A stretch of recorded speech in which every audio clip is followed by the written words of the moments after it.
Hi friends, welcome to my channel. Actually ఈరోజు climate చాలా cool ఉండటం వల్ల బయటికి వెళ్ళి ఏదైనా సూపీ అండ్ స్పైసీ డిష్ ట్రై చేయాలి అనిపించింది. సో వెంటనే స్విగ్గీ ఓపెన్ చేసి ఇడ్లీ పాయ చేసి చూస్తే నాకు దగ్గరలో చిత్తూరు నాయుడు అనే రెస్టారెంట్ ఉంది. సో వెంటనే అక్కడికి వెళ్ళాము. ఇదైతే హైటెక్ సిటీ సిగ్నల్ దగ్గర శిల్పారామం ఆపోజిట్లో ఉంది. ఎంటర్ అవ్వగానే రైట్ సైడ్లో కాఫీ అండ్ జ్యూస్ షాప్స్ ఉన్నాయి అండ్ పార్కింగ్ స్పేస్ కూడా చాలా పెద్దగా ఉంది. డైనింగ్ ఏరియా చాలా స్పేషియస్గా ఉంది. మెన్యూలో పాయ కాంబినేషన్తో ఇడియప్పం పాయ అండ్ పరోటా పాయ ఉన్నాయి.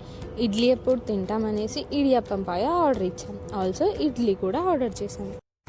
టేస్ట్ వైజ్ ఇడియప్పం అంత వర్త్ అనిపిల్ల అండ్ ఆల్సో చాలా కాస్ట్ ఉండే. Idli with paya is good. బేసిక్గా ఏదైనా స్పైసీ ఫుడ్ తిన్నాక డెజర్ట్ తినాలి అనిపించి రామేశ్వరం కేఫ్ వెళ్ళిన all time favourite carrot halwa with ice cream order చేసుకొని తిన్నాం. ఏమైనా స్పైసీగా తినాలంటే మీరైతే ఏ ఫుడ్ ట్రై చేస్తారు కమెంట్ చేయండి. నెక్స్ట్ టైం నేను ఆ ఫుడ్ ట్రై చేసి వీడియో అప్లోడ్ చేస్తాను. Thanks for watching. వీడియో నచ్చితే ప్లీజ్ లైక్ అండ్ సబ్స్క్రైబ్.